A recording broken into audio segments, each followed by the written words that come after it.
Hello, Cheddar Curtain Nation. This is their friend, JP, chiming in. Unfortunately, Devin is on our podcast COVID list, so I will be doing my best Rasul Douglas impersonation and being called up from the practice squad. I'm here with your lovely host, Luke Mueller. Why don't you say hi to the folks, Luke? Hello, folks. I'm glad that even though Devin is not here, he will be here in spirit. So I appreciate that. He has definitely sent me a million texts about things he wants to bring up. And first and foremost, he wants you guys to know that he landed on the COVID list. First of all, he's doing just fine. Talked to him about it a little bit ago. He's doing just fine, but he got there out there protecting everybody on the front lines, as he likes to put it. So thank you, Devin, very much for everything you do. And hopefully we'll see you, or I'll see you across the table next week. All right? Cool. So let's talk about something also kind of sad. Much sadder, actually. Right? So the news came out yesterday that the one and only, the legend John Madden passed away unexpectedly, right? So personally, he was a huge part of my life growing up, which is why I think we have to touch on this. We can't just skip over it, go straight to the game. We'll get there. We'll get there. Don't worry. But here's a question for you. Kind of what did John Madden mean to you? What did John Madden mean to me? What do you think about when you think about John Madden? I mean, I think you have to talk about just Madden in general, like the game. Yeah. Maybe not just the game, but his legacy he leaves behind on the NFL, like his years with the Raiders, his probably being one of the best sportcasters Oh, to amazing, ever right? grace the planet. So, I mean, and his game has been around since what, 90? Late 90s, yeah. The 90s, like Yeah. 1990.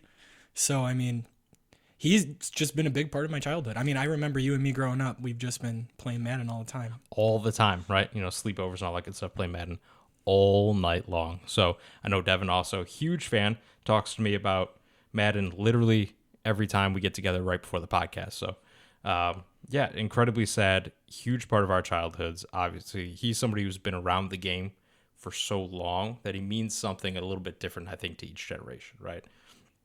Our parents, our grandparents probably remember him as the coach and then as the announcer, like you brought up, right? Him and Pat Summerall, absolutely iconic duo in the booth. We missed out on most of that, just given our age.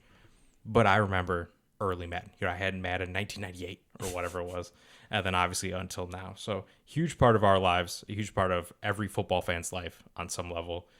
An amazing coach, amazing announcer, the biggest Brett Favre fan in the world, which huge part of our childhood, obviously, growing up with Brett Favre as our quarterback. So RIP to John Madden. You will be sorely missed. There will not be another like you. There will not. All right. So let's move on to the game, shall we? So Yeah, what are some thoughts? Just kind of overall flow, how'd the game feel to you watching it? I first just want to say a dub's a dub. So Yeah. a win's a win. We have several of those this year. The game felt like we need, like you said last podcast, because I am a listener as well. Thank you. Appreciate that. We need to score on our first drive. That'd be nice, wouldn't it? Man, I think we also got kind of lucky with them having a rookie kicker making his debut against us. Yeah. Because since it was just such a close game, our tempo was definitely. I mean, it seems like once that first drive was out of the way, we had it under control for the most part. But I'm not going to say I wasn't nervous. No, absolutely. And I think you bring up a good point there. Right, it was a 2-point game, 24-22, and they missed a kick. So that obviously plays into it. I think we should have won no matter what. I don't necessarily know if we outplayed them in every aspect of the game, but I agree. It was very eerily similar to last week's game, right? Yep. Played out incredibly similarly. Different people stepped up and whatnot, but overall, the feel of it, we came out slow, let them score. We come roaring back in like the second and third quarters, and we just can't put them away. Right. Right? So that's frustrating, and I would really like that to stop. Yeah, it kind of reminds me of, is it 2019? 2019, when yeah. we just had heart attacks every dang week. Yep. LaFleur's first year as head coach when everyone said we were the worst 13-3 team ever because we could barely win. Right. I mean, but now we're Super Bowl favorites. I don't want to jinx it, but Yeah, like no, I'm with you there. with Vegas, it's just like, come on. make up your mind. But I mean, also one thing I also want to kind of touch on is we've been coming out with these close victories, but we've always been ahead, I think, in double digits. I don't have the actual stat, but I think we've been up by like 10 or more points in all 6 of the close victories that we've had. Yeah, I think you bring up a good point. It's not like all these games where we have to come back in or anything like that. After we're down 7, 10, 14 points, whatever, depending on the game we're talking about, we come roaring back. It's not like we slowly chip away at it. I mean, we, like you said, we take big leads, and kind of, as a fan, you think we're about to run away with it. You're like, oh man, we're up by 10 or whatever it is. And it's like, okay, we got this. Aaron Rodgers got the ball again. We're about to go up 3 scores. Game's over. And then we go 3 and out, 3 and out, 3 and out, and let them kind of get back into it, which is very frustrating. I guess the bright side is this team knows how to win. Yeah, I mean, we've kind of saw that with the 2019 team as well. I mean, that might just be LaFleur's identity, but we need to learn how to close games. We absolutely do. I mean, at the end of the day, like you said, a dub's a dub. Dub's a dub. And I will gladly take it, sitting here atop the NFC. But as we play better teams, I feel like I've been saying this almost every week at this point.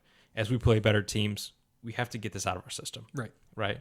Not every quarterback's going to throw 3 interceptions like Baker Mayfield did. So 4. 4. Oh, my God. You're right. 4 interceptions. Should have been 6. But we'll get into that.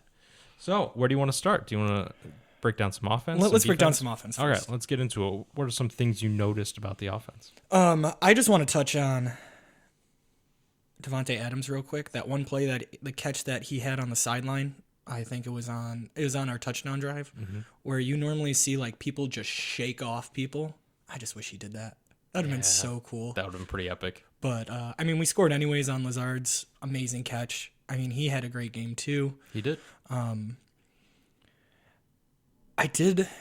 It's just, it seems like we got stagnant and kind of stale the third quarter, I believe. Third into the fourth. Yeah. It's just like Davante Adams had some drop issues, which we haven't seen since rookie season. He had some drops at the end of the game on plays that would have ended the game, right? That I think it was a 3rd and 6 or something down the left sideline. Just straight up dropped it. Not something you see from the world's best wide receiver. Right. So that's a little frustrating. He still had a great game, right? Like 10 catches, 100-some yards. Yeah. Davante's Davante. He looked like Davante, just a couple drops in key moments. But I agree. We look unstoppable at times on offense. And then we look incredibly stoppable at times on offense, which is a little frustrating. So what I found interesting personally is kind of the mixture we had going on in this game. We had a little bit better 50-50 split, more or less, between A.J. Dillon and Aaron Jones, which was good. We relied, not relied necessarily, but definitely a good dose of the run game, stayed balanced. Nobody's stats are going to wow you necessarily outside of maybe Davante's. But I think overall it's a solid game. And it still feels like we're not quite hitting on all cylinders. Yeah. Like, neither running back has really gone off in recent memory, and no one has really gone off besides Davante. I mean, Lazard had a good game. Obviously, we're missing MVS this game, right? COVID list. I mean, I know Devin would want you to say that Randy had a great game against Baltimore. He did. Which he did. He did. So now Devin and Randy both get to miss a week on the COVID list. So congratulations, guys. You're twins. He'll be so proud. His boy also, we can't miss him. Josiah did nothing. He had 2 catches for. He almost made a really difficult catch. He did. You're right. That I should not shortchange him. That would have been incredible, and I did not expect him to catch it, but he got pretty close. Yeah. That would have been amazing. But yeah, so just not. I mean, it's a game we kind of force fed to Davante. Aaron Jones got really involved out of the backfield, catching, but still nothing crazy, right? Yeah, I mean, I just really didn't have any complaints about the run game, if I'm being completely honest. It was very sound, solid. I mean, even Lazard had I think it was an end around or a reverse for like 10 yards. Yeah, 13. And so that looked good. That's something we don't really see a lot, right? We fake that all the time. but we never really give it to him. And partially that maybe we don't have a great player for that. Amari Rodgers. If Amari Rodgers was any good, right. and at least this year, I'm not entirely positive he is. Here's hoping, though. That's why we drafted him, in a sense. Yeah, exactly. So him, that's something definitely been a disappointment with Cobb going down. Amari hasn't stepped up, hasn't been given the opportunity, but that's because he hasn't really shown anything. Right. So that's kind of a bummer. Aaron Jones, while not in spectacular game, I think he had some good runs. I mean, he had that one pretty long one. Showed some juice, which is nice. Because a couple games ago, he still looked a little injured. So I think overall, I'm really happy with the balance. I just want some more explosion, I think. Yeah, I agree. I mean, again, run game was pretty sound. Just nothing. Yeah. Just run the ball down people's throats to get the passing game open. Right? I would agree completely. And when it's A.J. Dillon time, we need to make sure it's A.J. Dillon time, right? Like, just if you give him the ball towards the end of the game 3 times in a row, you're going to get a first down. Well, what did our football coach say? He said, if you give me a running back that can run 3 yards every play, I'm just going to run it every play. Right. No matter what. Correct. And I feel like A.J. Dillon is that running back that you can just every play. Every play. No, I agree. And I think sometimes maybe we don't utilize him the best towards the end of the game, or sometimes it feels like he disappears for long periods of time. I know they kind of do their switch off thing with the two of them. I guess that's something I would like to see more, as I would like to see a little bit more creativity with the two of them. We saw them both on the field together a couple times earlier in the season, but really haven't gotten much out of that since then.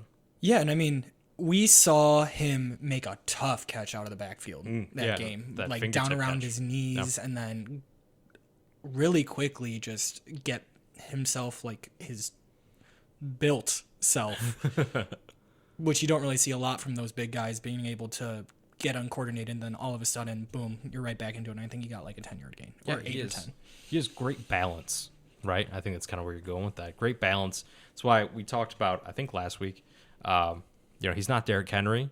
He's a little bit more Jerome Bettis, I think, with his footwork. Unlike Devin, I don't think he's necessarily as good as Jerome Bettis, obviously, Hall of Famer.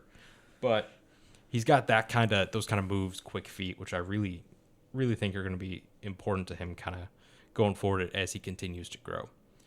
But yeah, I think part of this is we can't afford all the 3 and outs, right? It feels like we have them at the worst time. And something that I wish I knew the answer to is the whole first drive thing, right? How do you go from the best offense in the history of the NFL on your first drive of the game, which we were last year, to being absolutely terrible on the first drive of the game this year? We go through it now essentially every time. I personally don't understand. I think I might have an explanation. I would love to hear it. Left pinky toe. Fair enough. You think that kind of makes him get going slower? Not just that. We see the Packers offense this year, and it's kind of been like, okay, drop back, quick throw. Whether it's long or short, I think we have talent enough receiving core to where they're able to get open 20 yards down the field, enough to where Rodgers can just take a quick drop back and throw it quickly. I mean, I think that's also where we're seeing our success on the offensive linemen. They don't have to block for as long. Thank God, given who we have out there. Love you, Yash. I'm just going to say this. They're great. They are. I love them. I love them. I have so much to say about that offensive line that Patchwork Packers are legitimately a patchwork offensive line. It's just ridiculous. There you go. Shout out Devin. It's catching on. Yeah, that's what I really think the slow start is. It's just Rodgers. I'm not going to say he's practicing, because I don't think him not being at practice really doesn't do anything. He's been in the NFL for, 16 years? Something like that? 17, I think. Yeah, close. Something like that. Forever. Yeah. So he has a good work ethic. It's just, I think the toe. Do you think that kind of affects maybe the play calling and stuff early on? Interesting. And I do want to touch on what I thought was kind of a questionable decision there towards the end of the game. So Yash went out, right? Absolutely terrified me that Ben Braden was out there. Yeah. I know nothing about Ben Braden, and that's why I don't want to see him out there. I've heard his name once. Exactly. I don't necessarily want to see our fourth string left tackle out there. I don't want to see it. He didn't do that bad. But you know what we did right after that? We ran to his side, and it didn't work. Shocker. Exactly. I think it was a 3rd and 1. We gave it to Aaron Jones. It just, nope, absolutely not. Myles Garrett was over him too. Why would you do that? I mean, I don't want to necessarily full out question who should be the coach of the year this year in Matt LaFleur, but like, bro, what are you doing? Did you watch his presser? I caught bits of it. He just said that he wanted to get Braden warmed up. So why do you run just directly to him? That feels okay. Yeah, no, I'm in a complete agreement with you, man. It's just I don't understand why you just run to Dennis Kelly's side at that point. Dennis, have you seen how big Dennis Kelly is? The man is a mountain. I mean, most of our offensive linemen are, so it's Dude just... makes David Bakhtiari. If you haven't seen that picture, go look it up. Him and David Bakhtiari. Makes David Bakhtiari look small. like a normal human being. Exactly. Because Dennis Kelly's like 6'8", 350 or something. Just a Ridiculous. giant. Correct. Run to his side. Maybe I'm missing something. Maybe Ben Braden is known for his run blocking. You know, maybe that was his thing coming out of college or whatever, what they've seen in practice. I don't know. But in a big moment like that, I'm not sure I'm trusting the fourth string left tackle for literally anything. I agree. Thankfully, Yash came back. All is well. We will have our normal Patchwork Packer offensive line out there next week, thankfully, and not Ben Braden, at least to start the game. Knock on wood. All right, so let's move to the defense, shall we? Yeah, you want to get started on the defense? Sure. So obviously, I loved the playmaking ability we saw. Yeah. Right? 4 picks. How many games this year have there been where it feels like we should have had 4 picks, but we just drop all of them? A similar trend in this game, too. Well, I understand. But hey, at least we caught 4 of them, right? And the standout, without doubt, has to be Rasul Douglas, right? Absolutely. As Devin calls him, Rasul God. Yeah. Absolutely adores that man, which is obviously, given his story and everything, absolutely incredible. He's a great player, and it's crazy to think that we picked him up off the scrap heap for nothing. And now he's out here, Pro Bowl alternate, hasn't even played like half the season. 8 games. He's a machine, and his ability to be around the ball, incredible. And eventually, right, we may get Jair back. We say that every week. At some point, it may be true. He has been activated. Oh, they didn't really have a choice. You're right. David Bakhtiari was activated weeks ago, but yes, it gives me some hope. But that playmaking ability, incredible. And yeah, okay, that last one, I don't want to say it's questionable because we've definitely been on the other end of way worse calls. NFC Championship game, right? But the aggression, that's what I like no matter what. And on that first pick, he just baited him. Yeah. I mean, he was bailing to the middle, flipped his hips, came right back to the outside. Easy pick. And that's something that you saying that makes it seem like it's so easy. And it's not. It's not at all. Real quick before I go on a little tangent. No problem. I love it. I'm here for it. I want to thank the Arizona Cardinals Oh, absolutely. for Devondre Campbell and Rasul Douglas. Thank you very much. Thank you so much Thank you for making our defense good giving us a competent middle linebacker for the first time in a long time. in a long time. And a cornerback that is an all-pro alternate. Like, that's ridiculous. It is ridiculous. This man has come from just down in the woodwork to legitimately having an all-pro season. I agree, and I think one of my favorite parts about his kind of story is it's not necessarily just some undrafted guy that everybody looked over, right? Like, he was a 3rd-round pick. This guy had talent. People thought he had talent, and then just didn't really amount to anything the first couple of years. Remember, in Philly, he was frequently kind of the joke on some level, right? Was there for that Super Bowl. He has a Super Bowl ring from his rookie year. But then after that, just kind of goes away, right? Not a very good player. He flew, eagle flew. He did flew, eagle flew. Good Lord. I'm here for the jokes.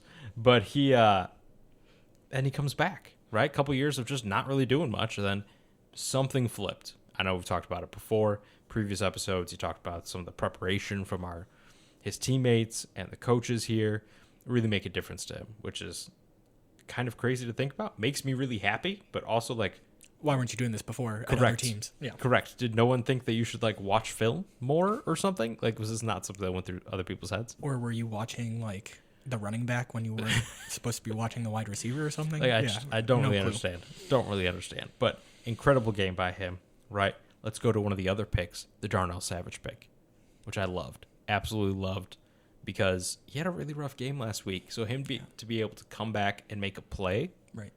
even though people were kind of complaining about that one too. I mean, he was in position.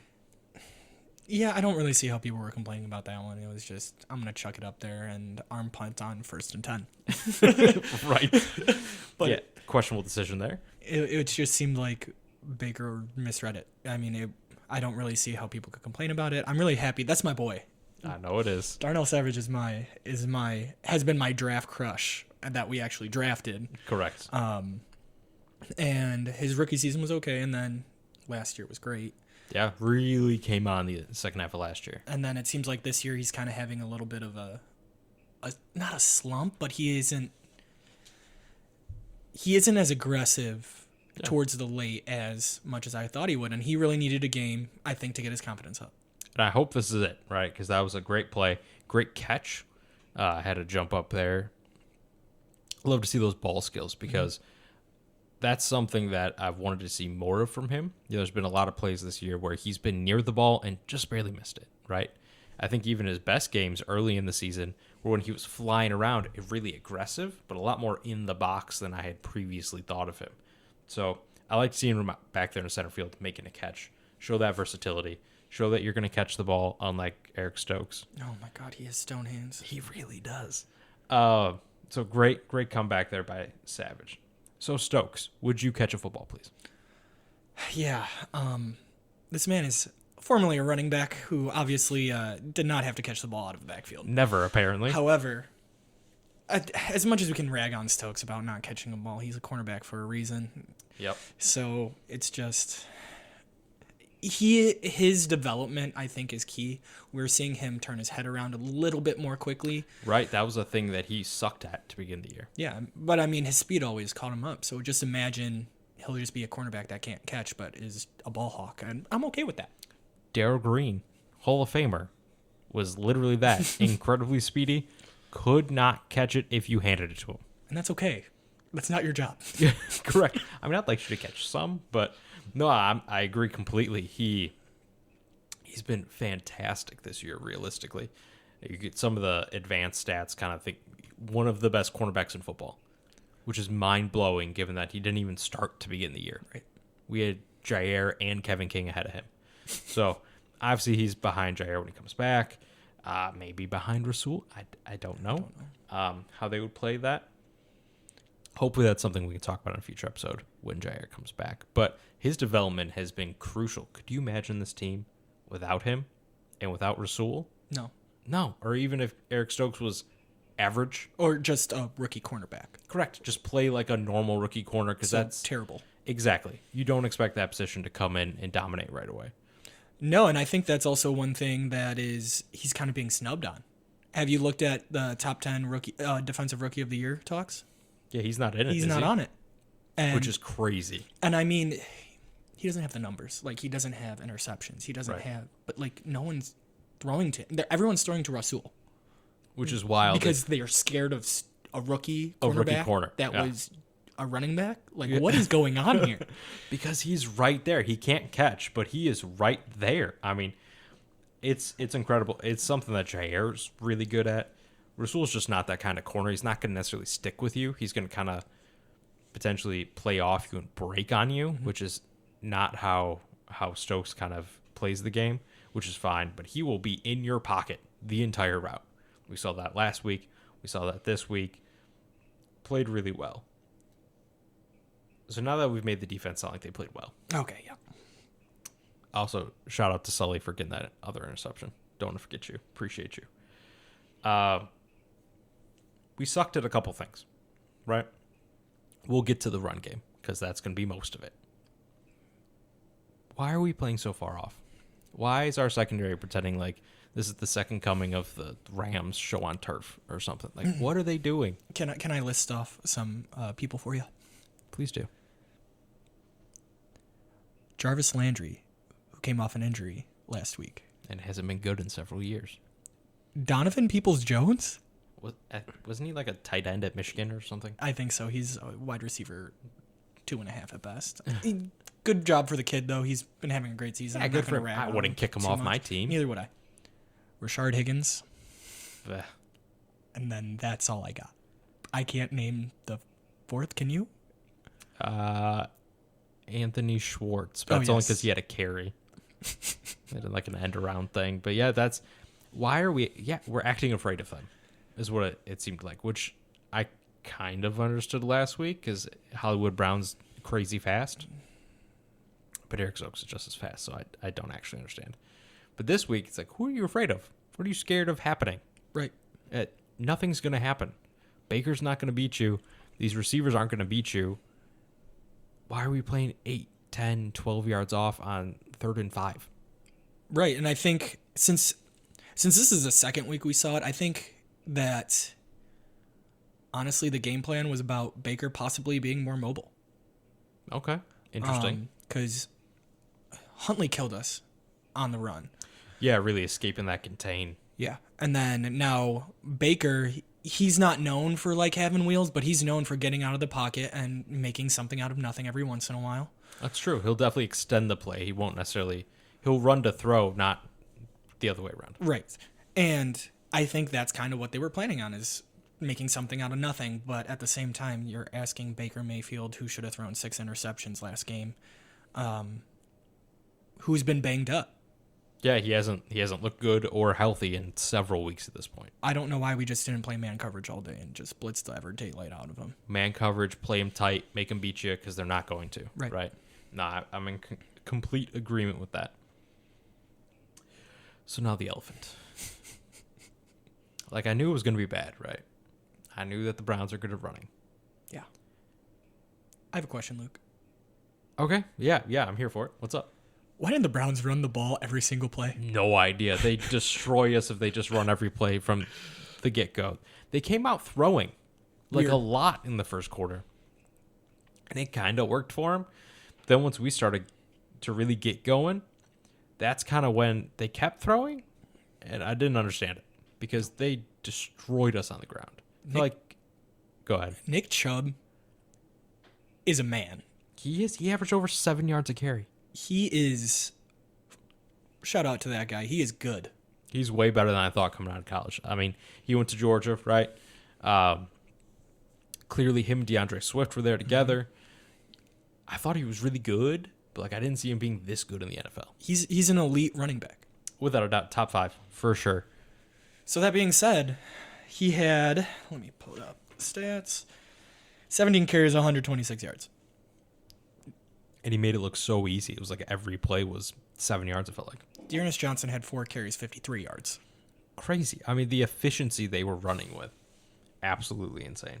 I don't understand what it was, because when I was watching the film back again, I was like, okay, let's watch these run plays. I was like, okay, that's just Nick Chubb being good. We didn't really have too much contain, but at the same time, it's just they blocked very well. And they have a great, two things. It's kind of twofold, right?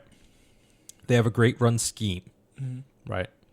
One of the best in the NFL, without a doubt. Probably the best traditional offense, I would say. Either them or the Colts, scheme-wise, to kind of get chunk runs without being touched. Second is they have a good offensive line. Now, they had injuries on their offensive line, so I kind of expected we'd do better than we did. Correct. You're shaking your head over there. We 100% did not do better than we did. Yeah, we looked terrible. And part of that is just, I don't know. We need better guys on the inside, right? On some level, that's still a problem.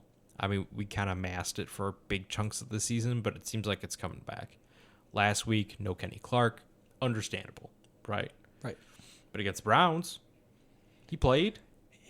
Yeah, didn't he get double teamed pretty much the whole game? Oh, yeah, for sure. Without a doubt. So you need somebody else to step up, right? Which is when we get to my boys, who did nothing. I'm pretty sure Rockford's own got a stack. Okay, Rockford's own. You're correct. He did. I think that's it, because the text thread we had. Good call, Devin. Pretending like he doesn't know who I'm talking about. You know. I know you know. So Lancaster, not great. And I've had higher hopes for TJ Slayton. He's flashed this year. But I was kind of hoping to just eat some of those blocks. And I didn't see it a lot when I was watching the game. It felt like we were getting pushed around at the line of scrimmage, which was really unfortunate to see. I don't think it's something we really, really have to worry about going forward. I don't think we'll run into any of the crazy good running teams again until probably the Super Bowl. I know there's some in the NFC, but like Tampa, obviously we're going to play Minnesota again here next week, but it's not quite the same. No. It's not quite the same. It's not a power run. No, plus like they're a little banged up, so that's good. We'll take that. So we got to figure it out though, right? Like we got to find an answer because we can't just give up free yards every play. Right, and I mean, I think that's the important part is just watching the past few games. It's why aren't we doing the same thing that we did when we were mounting our, like, trying to put teams away? Why did we change up our game plan? I agree. I think both offensively and defensively, we're just not being aggressive enough throughout the entire game. We'll show flashes, and then it just kind of goes away. That's weird to say. That we're not playing aggressive? Yeah.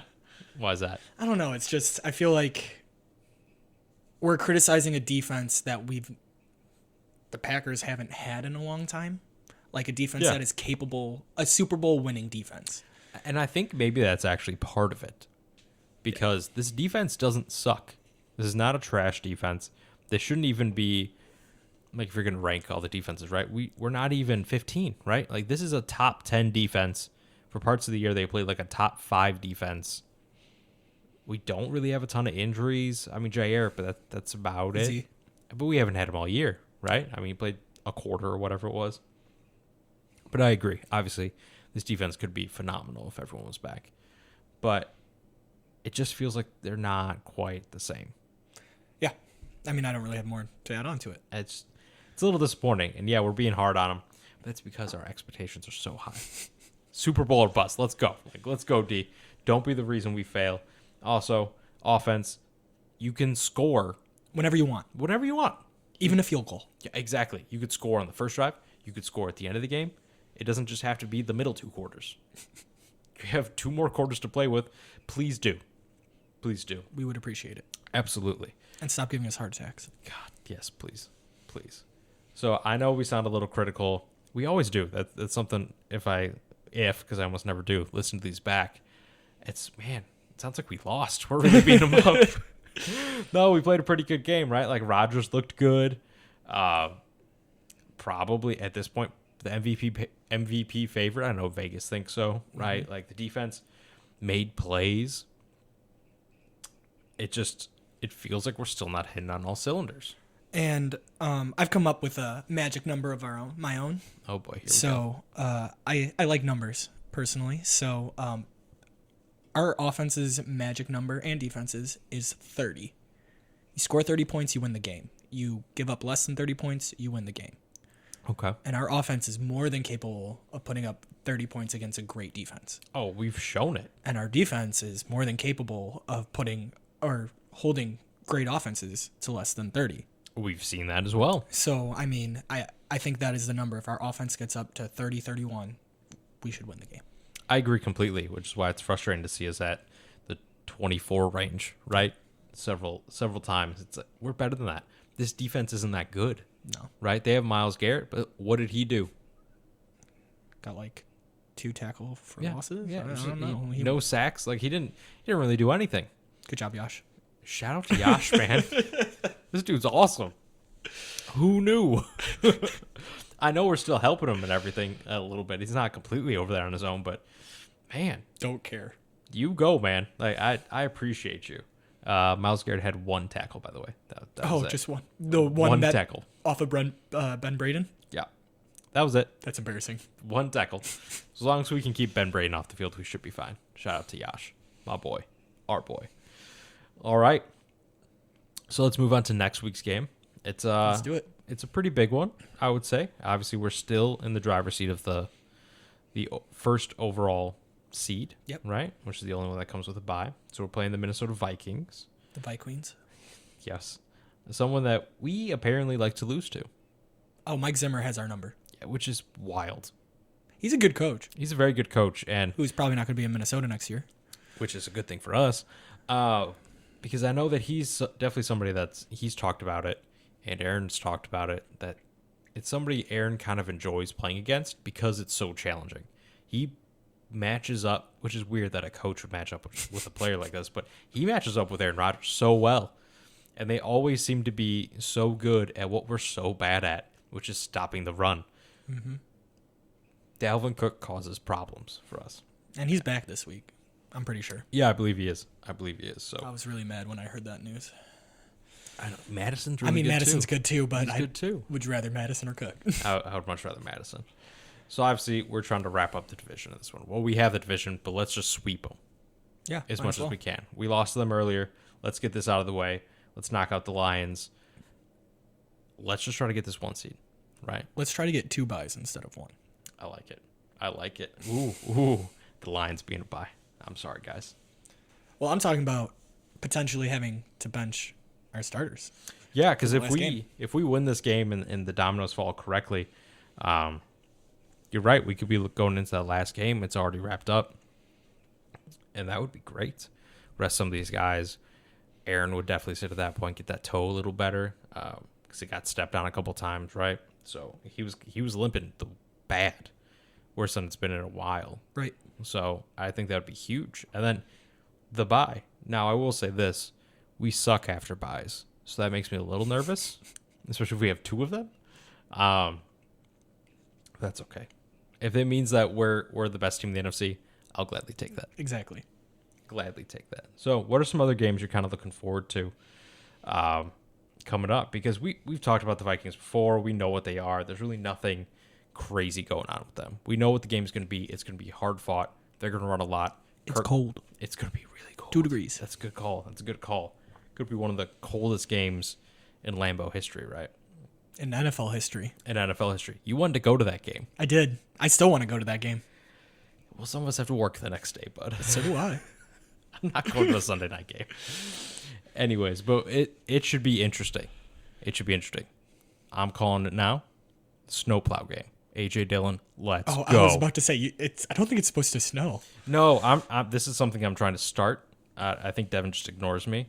AJ Dillon, snowplow. He's a snowplow. Well, think about the Titans game I last year. kind of like the snow blower. No, He runs over people. No, No. snowplow. Snowplow. Okay. Snowplow sounds way better than snowblower. Yeah, that's fair. It's a terrible nickname. Terrible. All right, so looking around the NFL, anything else catching your eye? Who are the Rams playing this week? The Rams are playing the Ravens. Ooh, interesting. Let's hope Lamar Jackson's back. But at the same time, I mean, it's just, I know that it's going to be a Cooper Kupp breakout, Let's hope not for my fantasy team. and probably OBJ is going to do something. They're really good. They are good, but we seem to have their number. So I'm not really concerned with the Rams. Right, but I mean, playoff time, it's a little different. But if they're coming to Lambeau, the only person that's going to play well is OBJ because he's used to it at his Correct. time in New York. But that game I'm going to be paying attention to, as well as The Cardinals-Cowboys game, I'm guessing? I was going to get to that. Oh, okay. But the Tampa Bay, Oh, the Tampa Bay Buccaneers and the Jets. the Jets. Let's go, Jets.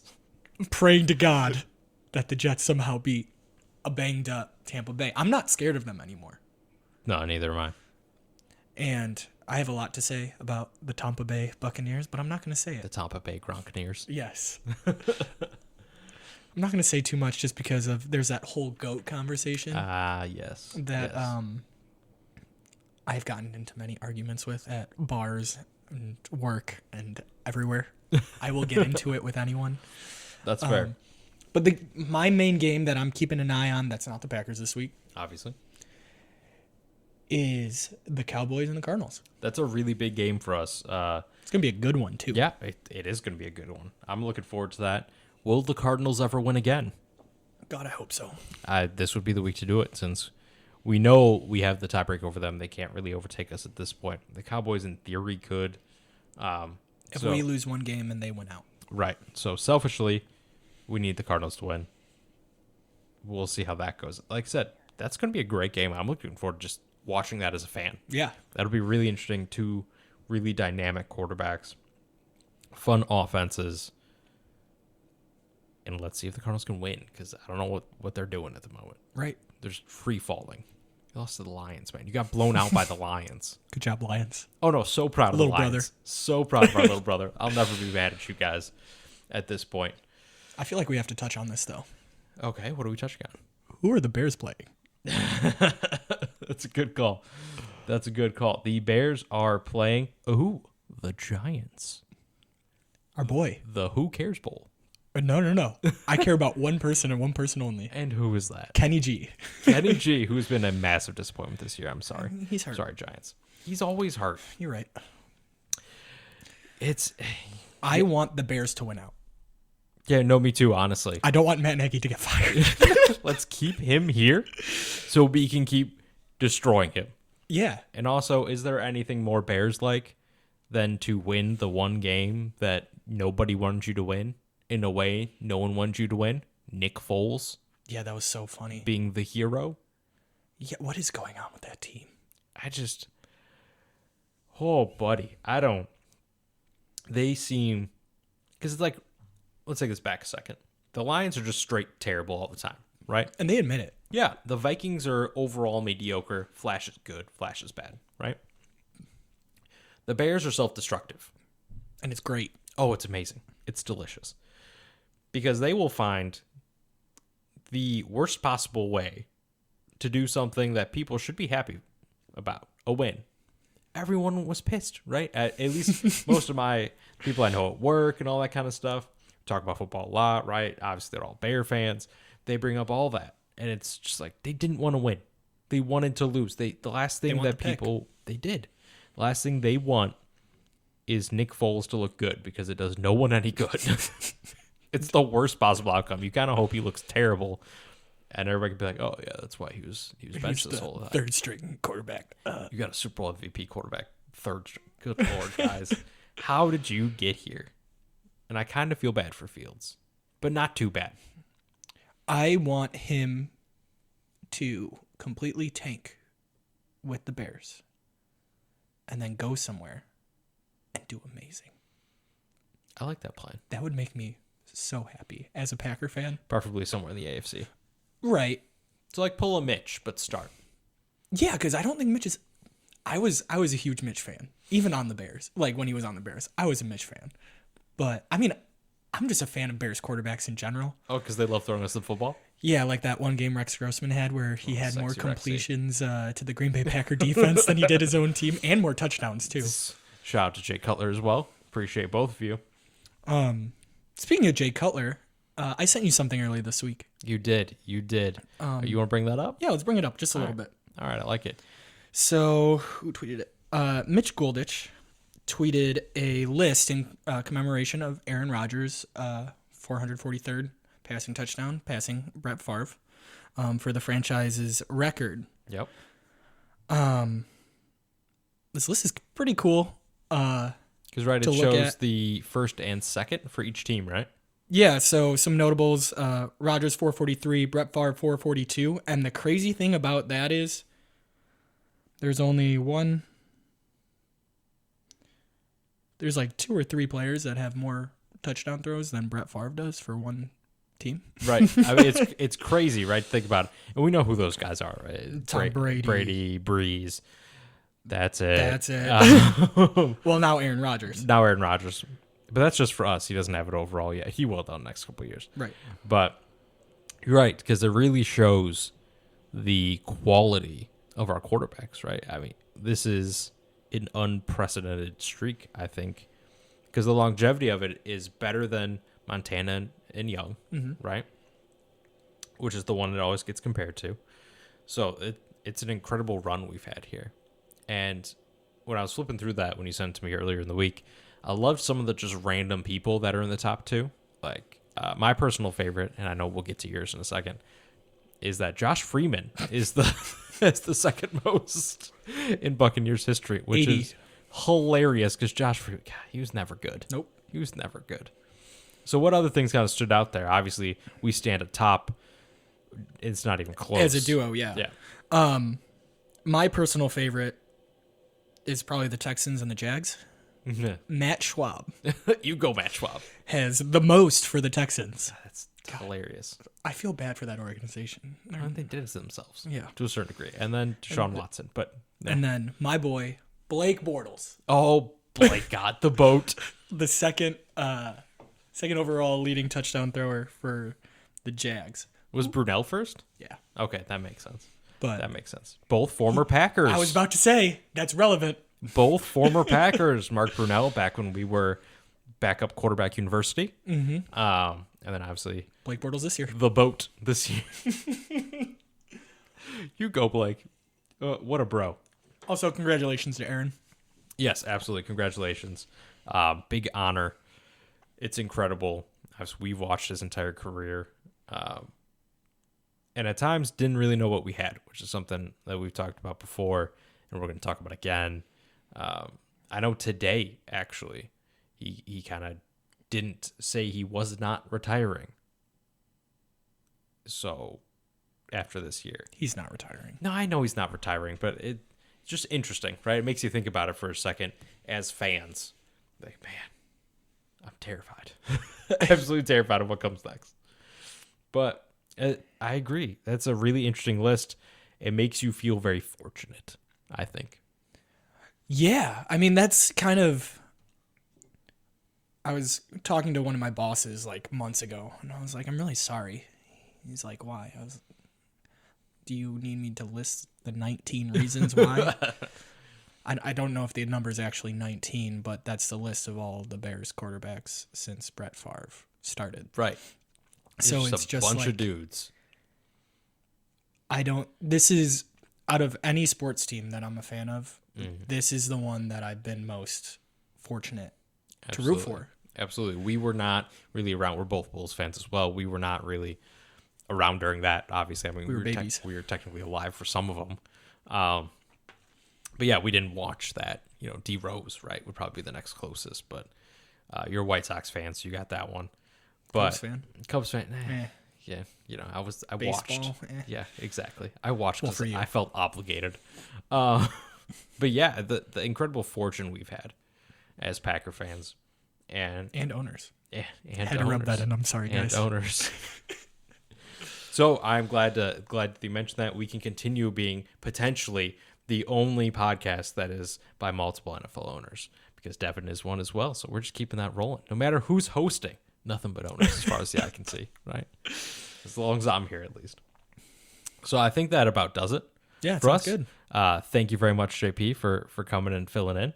Look forward to having you on in the future. Maybe we'll even get wild and crazy and have you on as a third. Whoa. I like it. A little Gonna guest. need to upgrade a little bit of the equipment here. All right, calm down. We're doing pretty another good. port. Yeah, we So you're get fine. 2 more people. Man, we can have a party in here. I'm not sure if my kitchen's big enough, but we can work on it. We'll figure it out. We'll get some more chairs. No worries there. So thank you very much for coming on. Greatly appreciated on short notice. Shout out to Devin once again. I know he's going to be really excited to listen to this. Don't worry, buddy. Not replacing you. Yeah. I'm just here temporarily. Practice squad. Yeah, practice squad. He's going back down. No worries. We're sending him right Thanks. back. Right back where he came from. That being said, have a wonderful, wonderful new year, Yeah. right? Be safe. Be safe out there. And as always, Go Pack, go.